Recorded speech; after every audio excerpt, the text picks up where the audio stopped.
time to take a fresh look at millennials as donors. I'm Bill Stanczykiewicz. This is the first day from the fundraising school, and today we're looking at some recent economic data of the millennial generation. Again, a lot of times these surveys will look at four different generations. We have the boomers, also known as our seasoned citizens, our senior citizens, followed by Generation X, then the millennials, and then Generation Z.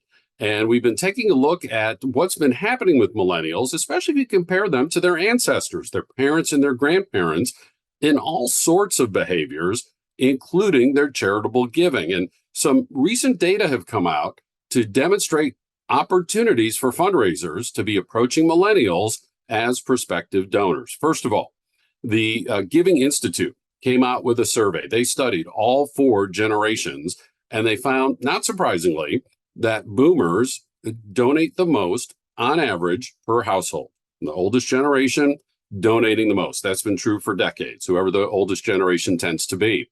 But in this most recent study, millennials moved up to number 2, surpassing Generation X. So on average, the millennial households are now donating more than their parents' households are donating. And that demonstrates a sign of possibility of making sure we're reaching out to millennials as potential donors.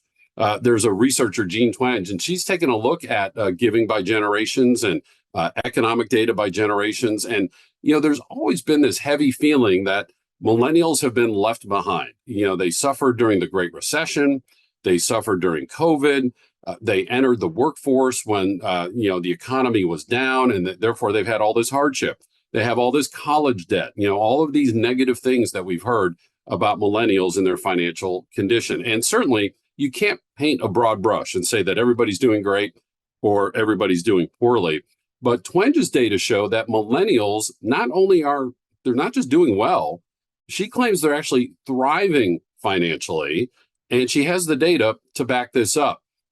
So for example, right now, millennials are earning more, they're earning higher wages at the same age as the previous two generations, Generation X and Boomer, when those folks were current millennial age, even after adjusting for inflation. Taking a look at median income, right now, millennials are earning on average about $10,000 more than when the Boomers were the millennial age, and about $9,000 more per year than Gen X, when the Gen X generation was the millennial age. A big key is post-secondary education. That has been a great accelerator in the United States economy. But it also points out an interesting difference of generations here. About 1/3 of millennials have some sort of education after high school, and that's one of the greatest predictors of economic well-being in the U.S. economy. 1/3 of millennials have some education after high school. For Gen X, their parents, just 1/4 have a post-secondary certificate or credential. Now, why is that important?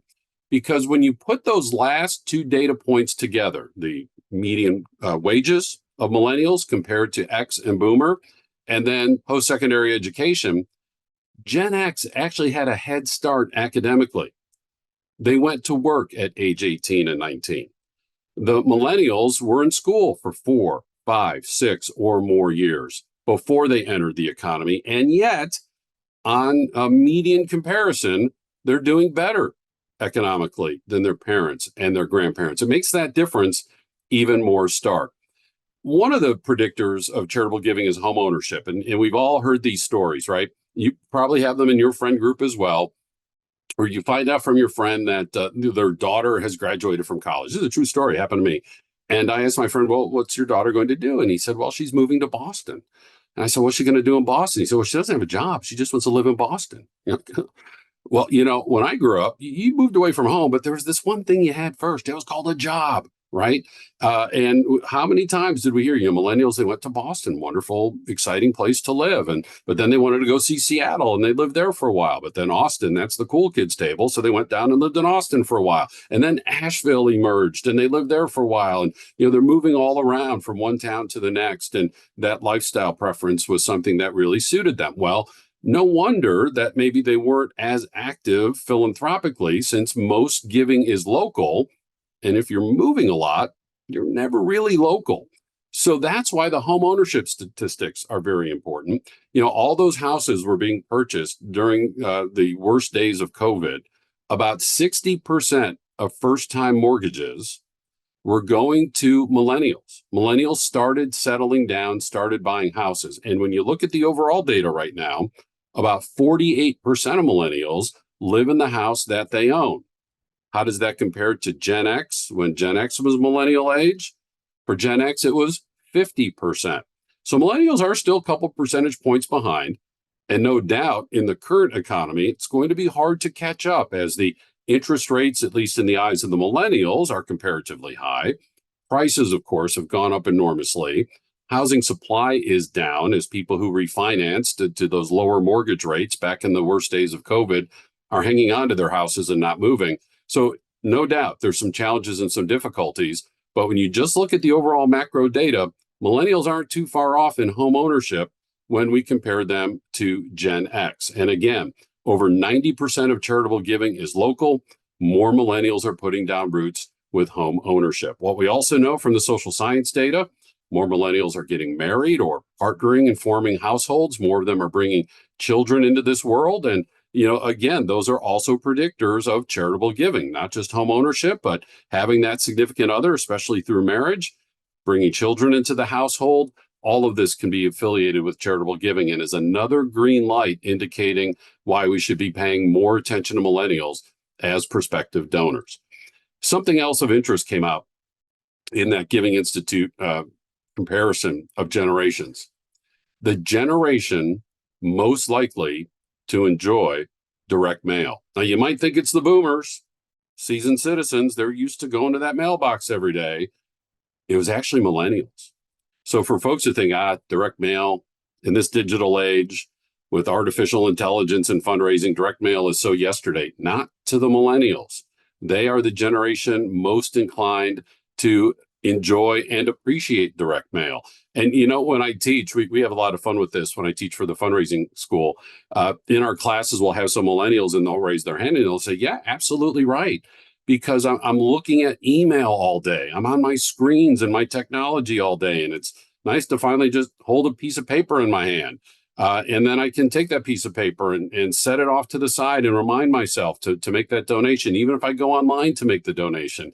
And one participant, I think she was kidding, maybe not. She said, somebody wrote a letter to me. It had my name on it. They took that time to write to me. So for whatever reason, we know that direct mail can work for our neighbors who are millennials. Now, we know some other things from the research. Holly Miori, who has done some research on generational giving, shows that millennials don't always respond to the traditional approaches, especially organized events and galas. It's very much cause-driven, very much relational driven, that they are invited by somebody who they know, and they're doing that together within their kind of social networks. And our good colleague, Michael Moody, along with Sharna Goldsecker, has written that book, Generation Impact, and where they found that millennials want to be more hands-on. As Michael likes to say, the millennial doesn't necessarily need their name over the door. They want to walk through the door and give you some tips on how to run your nonprofit organization. Why? Because they've prospered at a relatively early age. Maybe they're an entrepreneur, an innovator of some sort, been successful in business, maybe in the financial markets, let alone law, medicine, some of the other higher paying professions. And so they're very used to being able to have their say. Now, fortunately, we have podcasts with Holly Miori, with Michael Moody, taking a look at some of these approaches at fundraising from millennials. But what we see here in this discussion today is, as it relates to the wealth effects of giving, we can no longer think about millennials as these vagabonds who are struggling economically and really not worth our time to pursue them. And I'll say this, at the fundraising school, we hear all the time, my donor database is getting older. My donor database is getting older. The time is now to make sure we're including millennials in our donor databases and in our outreach to prospective new donors, because millennials, they are #adulting. We talk about this in our courses at the fundraising school, 24 public courses in all. They lead to 4 different certificates. And then those courses in total, or parts of those courses, can all be knit together through our custom training program. You call us, you tell us what you need. We might give you one of those courses, or we may tailor make a course just for you, just for your nonprofit, your association, your region. And our public courses and our custom training are available in person or online in the United States, anywhere around the world. We also have our quarterly webinars and, of course, these free podcasts. All of our knowledge is gathered in our textbook, Achieving Excellence in Fundraising, now in its 5th edition. Information about all of these resources is available on our website at philanthropy.indianapolis.iu.edu/the fundraising school. Our producers today are Jennifer Boffman and Mike Anthony. I'm Bill Stanczykiewicz, and now you are now more fully informed on this first day from the fundraising school.